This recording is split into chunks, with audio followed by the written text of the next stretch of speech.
बद्रीनाथ कितने लोग गए, हाथ ऊपर करो।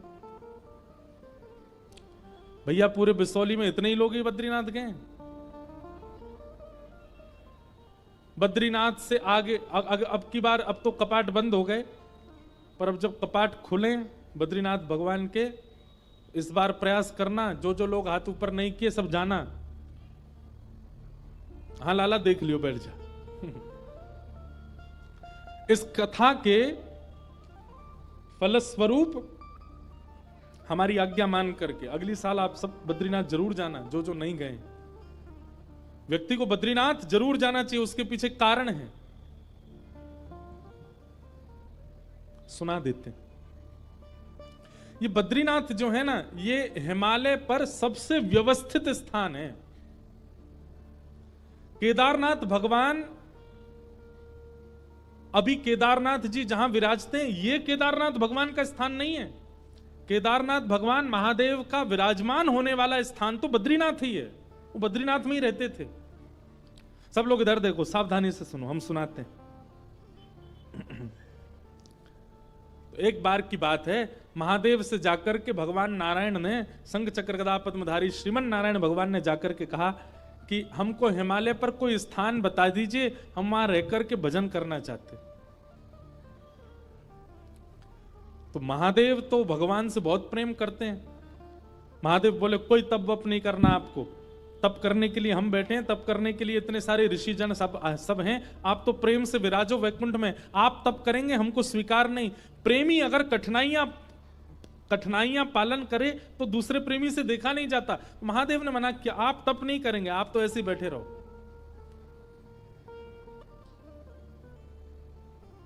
भगवान ने फिर कहा नहीं नहीं, हमको तप करना है, हमको तप के लिए स्थान दो। महादेव फिर बोले भैया आपको तप करने की क्या जरूरत है, आप भगवान हो साक्षात।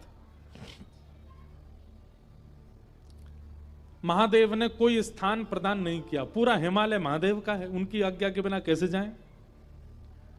भगवान ने बोला कि भाई ये राजी राजी हमको स्थान नहीं देंगे, उनकी गैर राजी में कोई और तरीका अपनाना पड़ेगा स्थान लेने के लिए। तो जहां अभी बद्रीनाथ भगवान बैठे हैं, यहां पर महादेव और पार्वती जी विराजते थे। और बद्रीनाथ जो है ना, ये देवताओं का पर्यटन स्थल है, यहां देवता घूमने आते हैं। वो बात बाद में ऐसी व्यवस्थित हो गई, 6 महीना मानव वहां घूमने जाते हैं, फिर 6 महीने के लिए अभी जब बंद हो जाते हैं तो देवता वहां निवास करते हैं। तो देवता वहां घूमने के लिए आते हैं, पर्यटन के लिए आते हैं।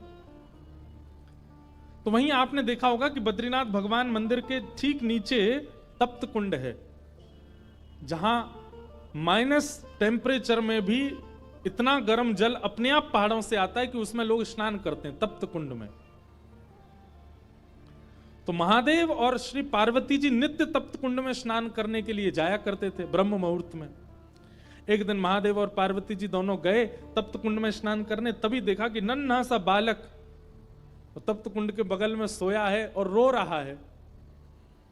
पार्वती जी देख करके घबरा गई। जैसे बालक को उठाने गई, महादेव बोले रुक जाओ, ये कोई मायावी बालक लगता है, इतने विशाल पर्वतों के बीच में तप्त कुंड के पास ये नन्हा सा बालक यहां कैसे आ गया? ये कहीं किसी राक्षस की चाल तो नहीं, कोई मायावी क्रिया तो नहीं हो रही है, इसको गोद में मत लेना। परंतु पार्वती जो इतनी करुणा है, इतनी दया है उनके चित्त में, वो बोली आप तो ऐसे ही सोचते रहते हो, अरे नन्हा सा बालक, इतना ठंड पड़ रही है, रो रहा है और आप कह रहे हैं गोद में नहीं उठाऊं। तुरंत पार्वती जी ने गोद में उठा लिया, कंबल में लपेट लिया, बालक को हृदय से लगाया। अरे इतनी रात्रि, इतना ठंड पड़ रही है और ये बालक ऐसे उघारा सा बैठा है। महादेव बोले हमको समझ नहीं आ रहा है, लग रहा है कोई तो गड़बड़ी है। पार्वती जी बोली अब आप सोचते रहो, हम तो, हमारे हृदय का वात्सल्य भाव है, हम तो इस बालक को ऐसे नहीं छोड़ सकते। और पार्वती जी गई और उस बालक को ले जा करके उस स्थान पर बिठा दिया जहां महादेव और पार्वती बैठते हैं। महादेव बोले जल्दी करो, स्नान का समय हो गया है, ब्रह्म मुहूर्त का काल है, हमको और भी नित्य कर्म करने, जल्दी चलो स्नान करके अपना निवृत्त हो। पार्वती जी बोली ये बालक अकेले छोड़ के जाएंगे, रोएगा, इसको खेलने के लिए कुछ खिलौना देने पर, यहां बद्रीनाथ में कहां खिलौने आए। तभी वहां बेर का वृक्ष है, बेर को ही संस्कृत में बदरी कहते हैं, बदरी फल। वो बेर के वृक्ष से कुछ बदरी फल तोड़ करके उस बालक के पास रख दिए और उनको गेंद समझ करके वो बालक खेलने लगा। पार्वती जी बोली अब ये बालक जब तक इन गेंद से खेल रहा हम स्नान करे आते हैं।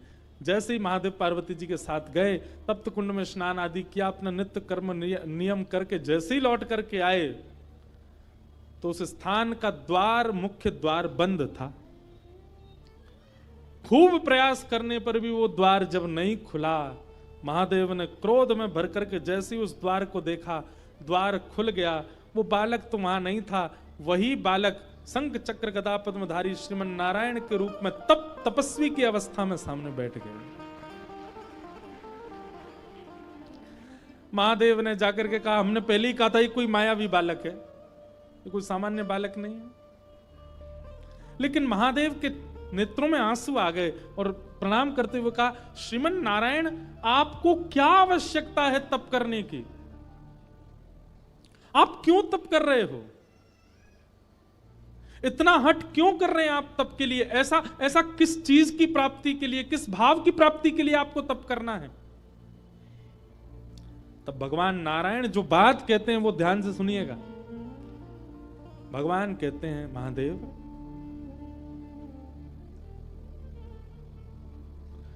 कर्म की पत्नी का नाम है तपस्या। आप लोग सारे शास्त्र उठा करके देख लीजिए, कलयुग से पहले जितने भी युग हैं उन युगों में चाहे दैत्य हो, चाहे ऋषि हो, चाहे महापुरुष हो, चाहे मानव हो, तप सबने किया। रावण भी तपस्या करने गया था, हिरण्यकश्यप भी तपस्या करने गया था, हिरण्याक्ष भी तप करने गया था, कंस भी तपस्या करने गया था। इसका मतलब क्या है? अन्य युगों में आप कितने भी कर्म कर लो, जब तक आप तप नहीं करोगे आपको कर्म का फल नहीं मिलेगा, क्योंकि कर्म की पत्नी का नाम है तपस्या। बिना तप किए कर्म फल नहीं देता। और कलयुग में लोगों पर इतना समय नहीं है कि वो तपस्या करें, वो तप कर पावे। इसलिए श्रीमन नारायण भगवान कहते हैं कलिकाल में जन्म लेने वाले हर मानव के नाम का संकल्प लेकर के मैं ही तपस्या में बैठा हूं, मैं तपस्या कर रहा हूं। मेरा, आपका, हम सब का नाम लेकर के श्री बद्रीनाथ भगवान ही तपस्या में बैठे। हम कर्म करते हैं, हमको फल मिल जाता है। तपस्या तो हमने की नहीं। कौन? क्यों? क्योंकि तपस्या साक्षात नारायण भगवान कर रहे हैं। इसलिए कम से कम आज आपका घर बन गया, आज आप धनवान हो गए, आज आपके बच्चे पढ़ लिख के विद्वान हो गए, आपने केवल कर्म किया, लेकिन किसकी तपस्या का फल आपको मिला? भगवान श्रीमन नारायण बद्रीनाथ भगवान। इसलिए हर व्यक्ति को साल में एक बार, 2 साल में एक बार, 5 साल में एक बार बद्रीनाथ भगवान को धन्यवाद कहने जाना चाहिए कि आपकी तपस्या से हम जी रहे हैं नाथ, धन्यवाद। आज तक भगवान वहां तपस्या करने के लिए बैठे हैं। हम लोग कोई भी यज्ञ करते हैं, कोई भी अनुष्ठान करते हैं, उसमें हमारा नाम पूछा जाता है, गोत्र पूछा जाता है। इंद्रेश शर्मा नामनो हम, भारद्वाज गोत्र उत्पन्नो हम, सपरिवारो हम, सकुटुंबो हम। संकल्प लिया जाता है। उस संकल्प के कई कारण होते हैं। एक कारण यह भी होता है कि आपका नाम गोत्र श्री बद्रीनाथ भगवान को सुनाया जाता है और आपके उस नाम गोत्र से बद्रीनाथ भगवान जल छोड़ के आपके नाम का तपस्या करते हैं। संपूर्ण ब्रह्मांड के प्रत्येक मानव के लिए तप कर रहे हैं। कौन? बद्रीनाथ भगवान। इसलिए उनका दर्शन करने हर व्यक्ति को जाना चाहिए और दर्शन करके धन्यवाद करना चाहिए कि नाथ आप तपस्या कर रहे हैं हमारे लिए। जो आज तक बद्रीनाथ नहीं गए, यहां पर बैठे, या जो लोग लाइव देख रहे हैं, वो भी अगले वर्ष निश्चित बद्रीनाथ भगवान का दर्शन करने जाइएगा, प्रणाम करके आइए।